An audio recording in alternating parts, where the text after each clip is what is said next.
Guyyaan har'aa wiixata Ebla 17 bara 2017 ayyaana du'aa ka'uu gooftaa Yesuus guutummaa addunyaa irratti guyyaa tokkotti wal duukaa dilbata kaleessaa kabajamee jira. Hordoftoota amantii kiristaanaa maraan baga nagaan geessan jenna. Attam ooltan kabajamtoota dhaggeeffatoota keenya. Keessummeessituun keessan har'aan jaallannee gammadaati. Kan oduu dubbisummaa namoo daandiitti dhaggeeffatoota keenyaa akka mooltan paartiin taayitaa mootummaa harkaa qabu Katarkii filannoo murteeffannaa injifachuudhaan gammachuusaa ibsaa jira. Matoota doorarra qabnu keessaa tokko. Ittaanaa pireezidaantii Yuunaayitid Isteetsi Maayik Peensi daawwannaa biyyoota Eeshiyaa 4 keessatti gaggeessan Kooriyaa kibbaatti jalqabaniiru oduu keessatti gabaasa qabna. Bulchiisa naannoo Somaalee keessatti haqqisaa fi garaa baasaa ariifachiisaan mudate caamaa wajjin hidhata qabaa jedha ministiriin eegumsa fayyaa Itoophiyaa oduu booda dhiyaata. Qophiin torbanii ispoortii akkasumas Ameerikaaf uummata ishee walakkeessa sagantaa keenya booda dhiyaatu hanga xumura sagantaa keenyatti nu waliin turaan affeerraa keenya oduu addunyaaf gara namootti deebina.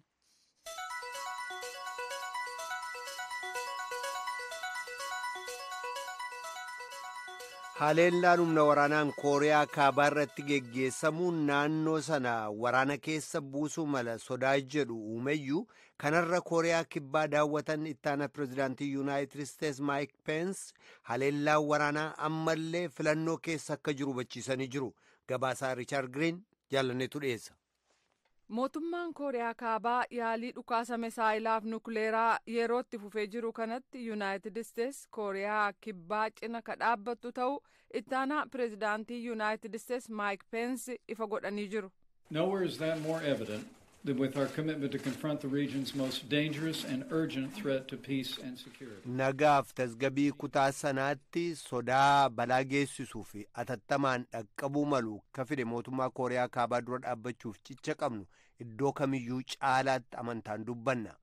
Bara 1992 irraa jalqabee Yuunaayitid Isteetsi waltaatonni ishee dugdee Kooriyaa niwukileerarraa walaba taate argamsiisuudhaaf tokkummaan dhaabbannee jirra. Kaayyoo keenya kana fiixaan baasuudhaaf karaa nagaa yaalla garuu carraan jiru hundinuu dhafa jira. Aangawaa yeroof pireezidaantii Kooriyaa kibbaa ta'uun hojjetaa jiranii fi muummicha ministeeraa biyyattii waliin tuuta oduuf ibsa kan kennan Peensi akeekkachiisa kennaniin pireezidaantii Yuunaayitid Isteetsi Doonaald Tiraamp rakkoo kana furuuf yaalii godhan Kooriyaan kaabaa akka hin danqine gaafatan. Peensi duraan godina waraanarraa walaba taate kan Kooriyaa lamaan gidduu ka daawwatan yoo ta'u hoogganoota waraanaaf humnoota Ameerikaa waliin walga'anii turan. Itti aanaa pireezidaantii Yuunaayitid Isteetsi Maayik Peensi biyyootii Eeshiyaa 4 keessatti daawwannaa geggeessan jalqabarratti Kooriyaa kibbaa seenan. Kunis kutaa raafamni guddaan dabalaa dhufe sanatti cicha Ameerikaa waltaatota isheef qabdu agarsiisuuf akkasumas sagantaa nukleeraaf misaayila baalistik akka dhaabduuf addunyaan pireezidaantii Kooriyaa kaabaa irratti dhiibbaa akka godhaniif deeggarsa barbaachuuf akka ta'e ibsameera. Pireezidaant Tiraamp doonii nukleeraan hojjetu kan xayyaaronni waraanaa Ameerikaa irraa ka'uun haleellaa gaggeessan kutaa sanatti kabutan yoo ta'u kunis Kooriyaan kaabaa yaalii dhukaasa nukleeraa haaraa ka gaggeessitu ta'uu ega beeksiftee booda. Garuu Kooriyaan kaabaa yaalii dhukaasa kana hin gaggeessine hafte. Sanbata darbe ayyaana biyya sanatti gaggeeffame irratti garuu misaayila lafa dheeraa furguggifaman hiriirsuun agarsiiftee jirti. Paartiin taayitaa mootummaa harkaa qabu Katarkii filannoo murteeffannaa yookaan rifereendamii aangoo haaraaf cimaa pireezidaantii biyyattiif kennu injifachuu isaatiin gammachuu guddaa dhageessisaa jira. Paartiin mormituu biyyattii garuu sagalee rifereendamii kaleessaa irratti dogoggorsaan yookaan immoo kachachalaan kan geggeeffame ta'uu mul'atee jira jechuudhaan akka himannaa dhiyeessuuf jiru dhaadata. Pireezidaantiin biyyattii Recep Tayyip Erdogaan kaleessa galgala deeggartoota isaanii sagalee gammachuudhaan harkatti raasan duratti haasawaa dhageessisaniin amma tokko taanee, amma gaarii taanee, amma fayyaa qabaannee, obboleeyyan taanee, amma marti keenya tarkii tokkitti taanee jirra jechuudhaan dubbatanii jiru. Uummanni biyyattii sirna amma biyyattiin ittiin bulaa jirtu sirna paarlaamaa kaheera biyyattii keessa keeyyata 18 jalatti tumamee jiru gara sirna pireezidaantummaatti akka jijjiiru gaafatamee sagalee kennuudhaan raggaasise. Yaadni kun biyyoota alaatiin baay'ee qeeqamaa jira. Manni murtii Masrii dubartii lammii Ameerikaa hidda dhalata Masrii fi namoota biroo 7 eega mannaa gurgurtaa dhala namaatiin waggoota 3 hidhamanii booda walaba gallakkisee jira. Dhaabbanni dubartii kanaa magaalaa Kaayiroo keessatti ijoollee karaarra jiraatan gargaaraa ture. Dubartiin Ayaa Hijaaz jedhamtuuf abbaan manaa ishee akkasumas namoonni 6 kabiroon bara 2014 baatii caamsaa keessa yeroo humni poolisii Kaayiroo ajaja seeraa alaatiin waajjira dhaabbaticha gargaarsaa sana weeraruudhaan kompiitaroota laaptooppii fi meeshaalee kabiroo sarbanii boodadha kan isaan hidhaman. Seeraa ala dhala namaa daldaluu, ijoollee irratti quunnamtii saalaa raawwachuuf, ijoollee hiriira farra mootummaatiif bobbaasuu mannaalee jedhantu namoota 7 irratti dhiyaatee ture. Namoonni kun kaleessa walaba gallakkisamuu isaanii dura yeroo hedduudhaaf beellamni isaanii daddabarsamaa ture. Gochaa seeraa alaaf foggisoodha jechuudhaan balaaleffataa turan gurmuudhaan mirga dhala namaa. Gareen mirga dhala namaa Human Rights Watch baatii dabre keessa ibsa baaseen namoonni 7 akka dhuunfaatti abukaatoolee isaanii wajjin wal arguu hin dandeenye akkasumas akka mirga wabiitiin gallakkisaman hin taasisamne dhorkamaa turan jechuudhaan balaaleffatee ture. Gorsaan nageegumsaa biyyoolessaa Yuunaayitid Isteets HR McMaster Paakistaan keessatti dhimmoota nageegumsaa biyyoota lameeniif haala biyyoolaa sana Afgaanistaan keessatti tasgabbii buusuun danda'amu irratti aangawoota siiviliif qondaalota waraanaa waliin mari'ataa jiru. Kaleessa biyya Afgaanistaan magaalaa Kaabul keessatti ergama waraana Yuunaayitid Isteets biyyattii keessa jiru kafarra lootee seentummaaf farra shororkeessummaa ilaalchisee eega aangawoota biyyattii waliin marii geggeessanii booda har'a Islaamabaad seenan McMaster.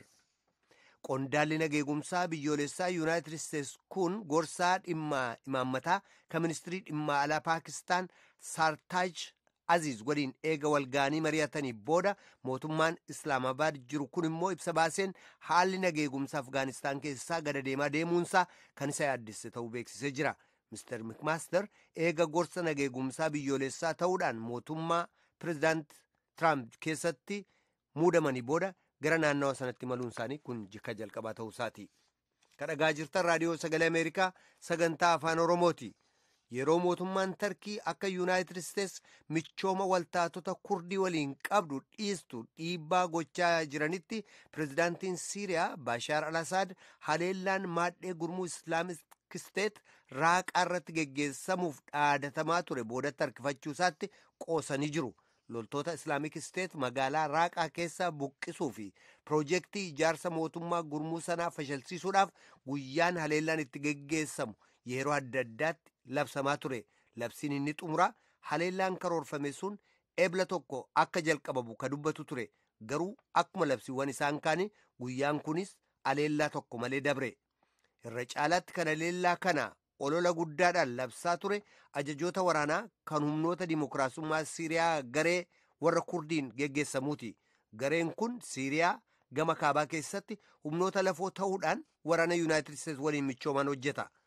Dhuma torban dabreerra dhaabbata oduu Faransaay Ajaans Firaans Pirees waliin gaaffiif deebii geggeessaniin pireezidaantichi Siiriyaa Bashaar al-Asaad kan garee Islaamik Isteet magaalaa raaqaa keessaa buqqisuu fedhu garee kamiyyuu waliin kan deggersaa kennaniif ta'uu dubbatanii jiru. Garuu oduun raaqaa bilisoomsuu jedhu kun gara waggoota tokkootiif odeeffamaa ture.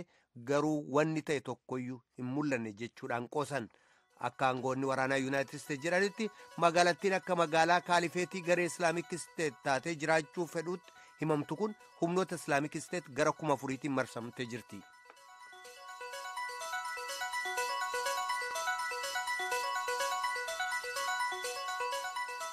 Namoo galatoomi ka dhaggeeffataa jirtan raadiyoo sagalee Ameerikaa sagantaa afaan Oromooti.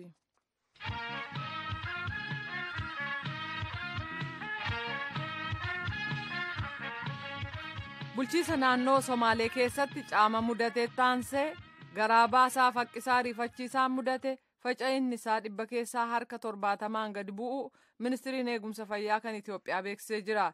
Dubbiimaan ministeera kanaa obbo Ahmad Imaanoo VOA'f akka ibsanitti lakkoofsi dhukkubsattootaa guyyaa guyyaatti galmaa'aa ture 700 irraa gara 222tti gadi bu'ee jira.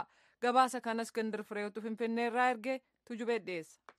Dubbii himaan ministirii eegumsa fayyaa Itiyoophiyaa obbo Ahmad Amaanoo akka jedhanitti dhukkubi garaa kaasaa faqqisaa ariifachiisaa naannoo Somaalee Itiyoophiyaatti mudate kun hongeen wal qabateeti. Hongee sanaan wal qabatee kan mudate hanqinni bishaanii baatii fulbaana darbee qabee dhukkuba kanaaf sababaa ta'uu dubbatan.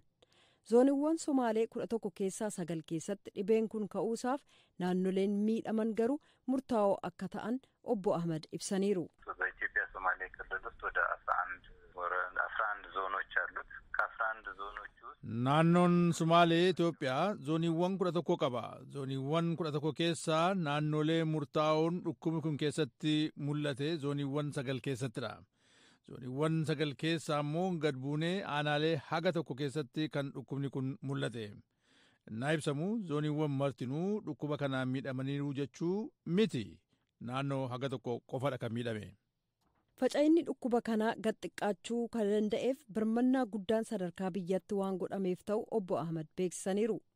Akkas ta'eeyyuu faca'inni dhukkuba kanaa xiqqaachaa adeemu dubbi himaan kun akkas jechuun ibsan. ይኸው ማለት እንግዲህ እንደ ሀገር የኮማንድ ፖስት በፌዴራል ደረጃ አለ። በክልሉም እንደዚሁ kana jechuun sadarkaa biyyaatti komaand poostiin sadarkaa federaalaa fi naannolee keessattis komaand poostiin hundaa'ee jira. Komaand poostiin kunis haga naannolee gara gadii jiranitti tajaajila kennuudhaaf jecha naannolee ollaa jiran kan akka naannolee Amaaraa, Tigraay, Hararii, Direedhaawaa fi akkasumas bulchiisa magaalaa Finfinnee fi hospitaalota federaalaa irraa ogeessonni muuxannoo qaban hedduun akka dulan taasifameera. Jaarmoliin nu deeggaranis cinaa keenya hiriiranii waajjira eegumsa fayyaa naannoo waliin ta'uudhaan hojii bal'aa waan hojjetameef dhukkubi kun yeroo dhiyoo keessa ni dhaabbata abdii jedhu qabna. Ogeessonni 500 ta'anillee bobba'anii jiran. Guyyoota 10 dura guyyaatti galmeessamaa ka ture lakkoofsi dhukkubsattoota 700 olii kaleessa garuu ka galmeessame 220 ta'uu obbo Ahmad tuqaniiru. Dubbii himaan kun akka jedhanitti yeroo ammaa dhukkubi kun zooniiwwan 3 keessaa aanaalee hanga tokko keessatti mul'ate. Kanaaf zooniiwwan 6 keessa ka turan waaltaaleen wal'aansa kana kennaa turan hojii dhaabaniiru jedhan. Hongee kanaaf deebii kennamu dhukkuba kana ittisuuf yaalii godhamu waliin qindaa'ee hojiin hojjetamaa jira yoo ta'e gaafatamanii haala hongeen itti fufee jiruun amma dhukkuba kana ittisuun danda'amus gara fuula duraatti akka hin mudamne gochuuf maaltu hojjetamaa jira isa jedhuufillee deebii kennaniiru. Obbo Ahmad akka jedhanitti waajjiraalee kanneen biroonis gamtaadhaan ta'uudhaan hojii ittisuu hojjechaa jiru jedhan. Fakkeenyaaf dhiyeessiin bishaanii hanqina nyaataan wal qabatee kan ilaalamuuf haalatti dhiyaachaa jirutu jira jedhaniiru. Naannolee hanga tokko keessattillee boolla bishaaniitti dabalaa qopheessuuf sadarkaa biyyaatti ka jiru ittisa balaaf to'annoo kan komaand poostiin gargaaramuun hojjetamaa jira jedhan. Bara 2017 ifa kataasifame galmeen gargaarsa namoomaatti hin gaafatan HRD'n akka mul'isutti keessumaa naannolee horsiisee bulaa keessatti hongee mudateen lammiiwwan Itiyoophiyaa miliyoona 5.6 gargaarsa midhaan nyaataa kan yeroo hatattamaa eeggataa jiru. Kanneen keessaa miliyoona 1.7 yookaan nuusaa ol kan ta'an naannoo Somaalee Itiyoophiyaa keessatti argamu. Dhukkuba garaa kaasaaf haqqisaa ariifachiisaaf sababaa akka ta'e hongeedhuma kana ta'uun ibsamaa jira.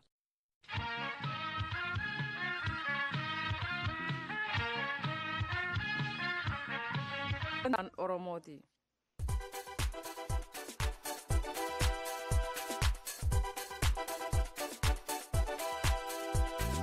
Qophii ispoortii.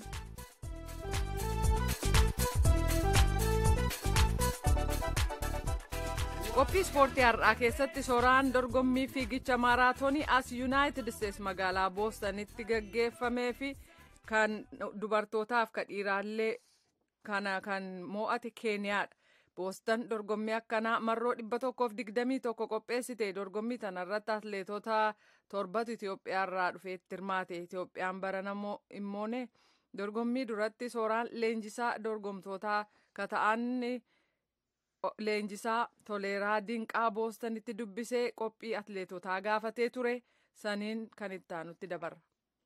Hayyalan babaarutti oole namkum 30 karaa kiiloomeetirii 43 irra ba'ee wal dorgome 500tti ba'eetiin daawwate. Maraatooniin Booston tun 121 keessoo atileetota addunyaa hedduutti irratti wal dorgomu. Dorgommiin Booston tun dorgommii Federeeshiniin Waldaa Atileetiksii addunyaa qopheessu keessaa gugurdoo keessaa tokko atileetotii tan irratti dorgoman ufuma bakka bu'anii dhufan malee biyyi isaanii bakka fuula bu'aniitiin hin dhufan. Gama Itoophiyaatti atileetota 7 dhufe dorgommii akkana taane dhiiraan ganna dabre Lammii Biraanuutti mo'ate dubraan ammoo Atsadee Baayisaatti mo'ate. Keeniyaalleen atileetota 10 dorgommii tanaaf qopheeffatte. Dorgommiin Booston tunin dorgommii horii gugurdaa nan badhaasan keessaa tokko fakkeenyaaf namni tokkeessoo ba'ee $150 argata lammeessoon $75,000 ka sadeessoo $40,000 ka abreessoo ammoo $25,000 shaneessoon $15,000 jaheessoon $12,000 akkani jecha nami 15 ba'e $1,100 argata walumattuyyuu $1,700 olitti badhaasa kanaaf kennama. Dorgommiin maraatooniin akkanaa tunin Booston qof keessatti 121 keessoo adootani jennu Booston magaala Ameerikaa seenaan beekamte keessaa tokko akkuma seenaa keessallee dhaga'uun ooltanii Booston Tea Party gaaf ummatii Booston walitti ba'eetiin bulchiinsi British irratti qabsaa'eetiin miisaan gurgurachuuf markabaan shaayii isaan fidan bishaan keessa jisseet bittaa British jalatti bulluu jedheetiin qabsoo irratti jalqabe. Yuunivarsiitiin Ameerikaa keessa bebeekamtuu ka akka Harvard faan ka akka North Eastern jedhan faan Yuunivarsiitii Ameerikaa bebeekamtuu taskee jira. Atileetota Itoophiyaa maal fakkaatan jedheetiin kalee Leenjisaa Toleeraa Dinqaa namidduu waliin dhufe Leenjisaa Toleeraa Dinqaa dorgommii tanaan dura gaafadhe Leenjisaa Gammadoo Daddafoollee dubbisuuf jedhee ammatti hin taanee fi qilleensi xiqqoo rakkisuu jiru fakkaata ammatti dubbisuu hin dandeenye. Obbo Toleeraa guddoo si galateeffadha. Isaan leenjistooti nama gamit dhufe atileetota gamit dhufe dorgommii tanaaf. Leenjistoonni dhufne anaa fi Gammadoo fi Kaliil Amaanii Gammadoo Daddafoodha. Ijoollota nuti finnee dhufne Lammii Biraanuu barreen gaddaa bara darbee asitti irratti kan injifate Atsadee Baayisaa akkasuma bara darbee asirratti kan injifatte. Atileetota kana nuti qabnee akka giruupiitti dhufne atileetota kana gama biraatiin Itoophiyaa keessaa kan dhufan Yemaanee Tsaggaayefaa jiru. Isa duukaas leenjisaan Yireefuu Biraanuu jira. Isa duukaas Diinoo Sufur jira. Nuti dhiira 3 dubartii 1 qabnee dhufne. Leenjisaa Yireefuun Yemaanee Tsaggaayee fidee dhufee Ruutti Aagaas dhufteetti. Ruutti Aagaa immoo Hajji jalatti leenjiti. Leenjisaan duukaa jiru manaajarii ishee Hussein Maaket duukaa jira. Lammii Biraanuu bardabre agamiin mo'ate saata agamitti mo'ate? 2:12 mo'ate. Maaliif akkuma beekamu qilleensi Boostonii yeroo keessa guyyaatti 2-3 jijjiiramu waan danda'uuf haala rakkisaadha. Kuni dorgommii guddaa meejor yookaan gold maraatoo warra jedhaman keessaa isa tokkodha. Amma asirratti sa'aatiin guddaan hin galmaa'u maaliif haalli qilleensi isaa rakkisaadha. Garuu mo'achuun duwwaan asirratti maqaa guddaa fi atileetota jajjaboo kan ta'anii addunyaa kanarraa walitti bobba'anii waan irratti hirmaatu namni hundumtu akkuma barbaadeen itti seenee hirmaachuu hin danda'u. Kanaaf sa'aatiin asirratti galmaa'u yeroo garii 8 wajjin fixuu 10 wajjin fixuu 12 wajjin fixuu 9 wajjin fixuu akkuma qilleensa isaati qilleensa irratti kan murtaa'e dipendi ta'edha. Biraanuun nama gama abdattan Atsadeen bardaabra mo'atte yookaan argitan kan qalbiin isaanii maal fakkaata qalbiin fi yaadalleen qophaa'anii. Irra caalaa atileetonni baay'inaan dhufan atileetota Keeniyaadha. Haa ta'u malee atileetiin kun atileetiin lammiin illee si'ataatiin hundi isaanii si'annaatiin jiru. Haa ta'u ruuttiin ijoolleedha reefuu muuxannoo baay'een qabdu haala isheen irra jirtus leenjisaa ishee Hajii nutu as jiraate isatti beekaa. Warra kana garuu warra Gammadoo biratti leenji'aan dhiyeenyaan nan beekaa. Walitti dhiyeenyas cimaa waan qabnuuf ani affeeramee dhufuus danda'e. Kanaaf haalli isaan irra jiranii fuulli isaanii yoo ilaaltu onnataaf si'ataa ta'ee jira. Garuu dorgommii yoo seente wanti uumamuuf wanti si mudatu waan hin beekamneef dorgommii booda kanadha jennee ilaalla malee amma hundumtuu amma seenee of ilaalutti hundumtuu si'ataadha. Sodaan qabanii gootummaa keessa jiru. Kanaaf atileetonni kunis hankeenyas Keeniyaas ta'e gara biraatii dhufanii atileetota selective ta'anii namoota ciccimoodha jedhamanii affeeramanii akkuma tuquu yaaltetti qarshii guddaa fi maqaa guddaa warra qabanii argachuu danda'aniidhaan asirratti hirmaatan waan ta'eef si'annaatiin amma boor dorgommii seennutti nutis isaanis si'annumarra jirra si'atuutiin jirra sodaa tokko hin qabnu. Maal jettee gorsiti ijoollee tan ta'e obbo Toleeraa ammaan tan? Namoonni asirratti sa'aatii gaarii fi ga'umsa gaarii argisiisanii fuuldura keenya World Championship kan biyya London magaalaa London biyya England keessatti gaggeeffamtuuf waan filatamaniif of eeggannoo fi si'annaa fi gara kuteenyaan murteessanii fiiguu akka qabani. Of eeggannoo gochuu akka qabani. Eessatti maal akka gochuu qabani. Eenyu cimaanan jedhanii ilaalanii wal gargaaranii sa'aatiillee gaarii galmeessisuuf walirraa fuudhanii deemuu akka qabani. Namoota isaan morkatullee morkatoota isaaniillee maal akka ga'umsa maalii akka isaan qabani control godhanii akka isaan deemanii waan danda'amen hundumaa akka isaan godhaniif ittimaa gorsaa jajjabeessaa jechuudha. Atsalee Baayisaa yoo akkan ilaaltu maan keessatti argite? Lammii Biraanuu akka keessatti argite? Si'annaa keessatti argine? Jabeen keessatti argitee jette? Sa'aatii ammaan tan ammaan irratti argite? Baay'ee si'annaa keessatti argina. Maaliif seete Lammii Biraanuu amma fakkeenyaa fi umurii isaa keessatti Olompikii fi World Championii irratti milkaa'ina fe malee dorgommii dhuunfaatiin fi gurguddaa akka kanaa irratti hirmaate irratti dorgommoota hedduu tokkoffaadhaan xumure. Tokkoffaadhaan xumuruu irra darbee immoo sa'aatiin inni galmeessise daqiiqaa 7 gadi. Amma yoonaatti kan inni fiige Boston irraa kan darbe. Kanaaf atileetiin kun muuxannoo fi ga'umsa dargaggummaa keessas waan jiru. Akkasumas Siisay Lammaa hin beekama. Baranallee dhiyoo kana Dubaayitti 3ffaa nama ba'ee bara darbe Frankfurtii kan mo'atedha. Diinoo Sufriis qallaaliin turre. Akkasumas Yemaanee Tsaggaayee irra deddeebamee biyyas bakka bu'ee wannis an beekamu waan ta'eef atileetonni kun dorgomaa cimaa. Atsadeenis immoo yeroo baay'ee dorgommii gurguddoota kanarratti injifannoodhaan kan galmee xumurtu waan ta'eef amma garuu atileetiin amma fakkeenyaaf Keeniyoolaa irraa dhufanii atileetota jajjaboo biyya bakka bu'anillee madaalistii si'a 2 World Championii kan mo'atte as keessatti argamti. Olompikillee kan mo'atte asitti argamti. Kanaaf dorgommichi laafaa ta'uu hin danda'u. Garuu ijoollee waan godhanii yoo mo'anis yoo mo'amanis harka dafanii akka laadhannetti irraa ifa waan ta'eef waan gaarii eegaa jirra. Atsadee fi jiraattuu biyya kanaa kan taate lammii Itoophiyaa Buzunesh Baqqalee Dhaabaas asirratti argamti. Isheenis salphaa taate mul'attu. Nama ganaa qopheeffatanii dhuftanii Keeniyaan nam 10 illee qopheeffatu sanillee lammiillee abdatanii Atsadeellee abdatanii eenyutu hin sodaatire? Eenyuun hin sodaatu dorgommii waan ta'eef dorgommii keessa geessee waan gootee yookaan mo'amuu yookaan mo'uudha waan ta'e eenyuun sodaatu hin jiru asitti. Akkana jechuun jira obbo Toleeraa Dinqaa kalee dorgommiin duratti Boston Massachusetts bilbilaan dubbise. Akkuma jalqaba irraallee isaanitti maratoonii Boston taardha tana dubraaf dhiiralleen Keenyaatti moo'e.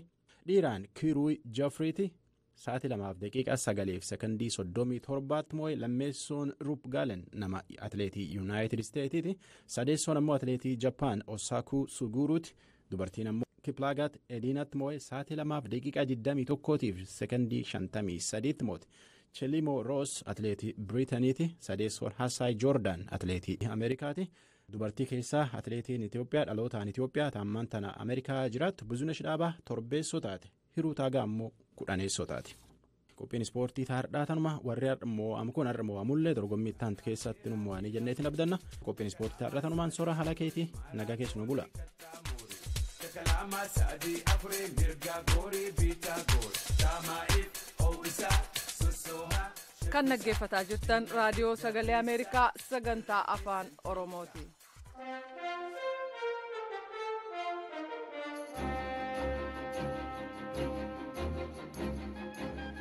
Ameerikaaf uummata ishee.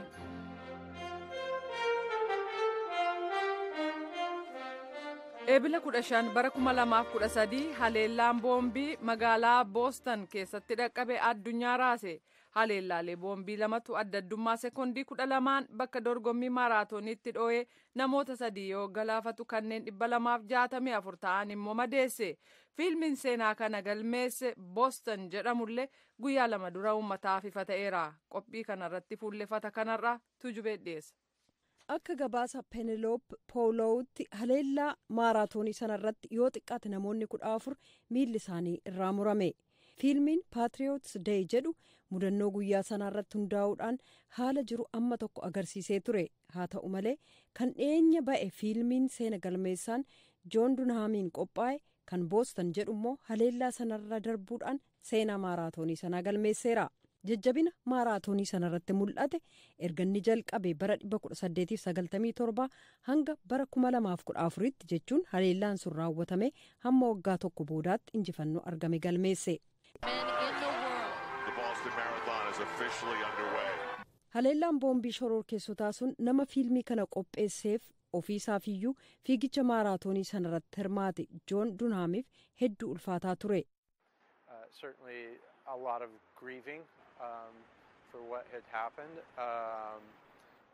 Dhugumatti gadda guddaatu ture. Amajjii bara 2014 akkuma ani as boostaniin ga'een guyyaa guyyaatti daandii beelistan jedhamurraa oliif gadi deemaa ture. Fiilmii seena galmeessaan boostan jedhu bara 2013 keessa balaaf sodaa dhaqqabe irratti ka fuulleffate utuu hin taane bakka isaa maaraatooniin boostan erga jalqabee kaasee sirna waldeggirsaa tokkummaaf cimina ni mul'isu irratti ture. Fiilmiin Dunhaam maaraatooniin kun kurna hedduudhaaf attamiin akka guddate irratti fuulleffate. Dorgommii kanaaf namoota ariifatanii fiigantu filatamuu jalqabe. Irratti hirmaachuufis guutummaa addunyaarraa dhufan. Kanneen fiigicha kanarratti hirmaatan keessaa tokko lammii Keeniyaa Wiilsan Chabeet tokko ture.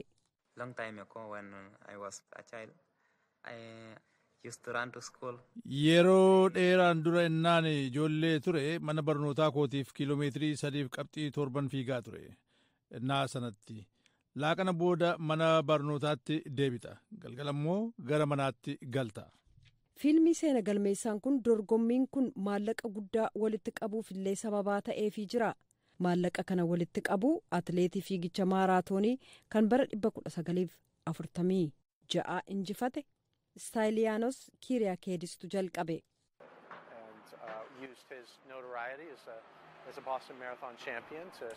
Maaraatoonii boostan injifatee beekamuu isaatti fayyadamuudhaan maallaqa walitti qabee waraana Giriikii booda gargaarsaaf kan oolu walitti qabe. Dorgommiin waggaa kanaa jalqabamuu isaa guyyaa xiqqoo dura boostan qophiirra turte. Iskendiriyaan daayirektara quunnamtii waldaa atileetiksii boostan illee kanumaaf qophaa'aa turan. Waggaa ittaanu hafuura tokkummaaf kan hawaasi itti boonetu jira. Sababa namoonni miidhaan irra ga'eerraan kan ka'e qofaa utuu hin taane namoonni kanneen naannoo addunyaa hedduun nu jajjabeessaniiru jechuun hafuura boonuu uummataa kan magaalaa keenyaaf boonuu ispoortii fiigichaa ilaalchisee jirutu guddaa ture jedhan. Iskandiriyaan maaraatooniin boostan 121ffaan ga'uu guyyaa 2 dura Joon Dunhaamis maqaa magaalaa haleellaan sun raawwatame.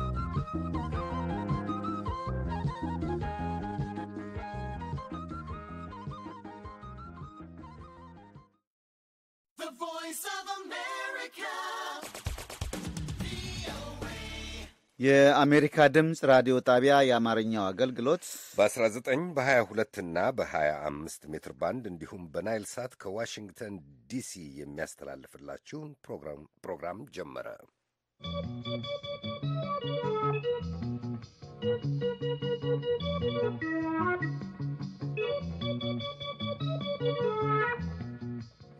በሶማሌላንድ የተከሰተው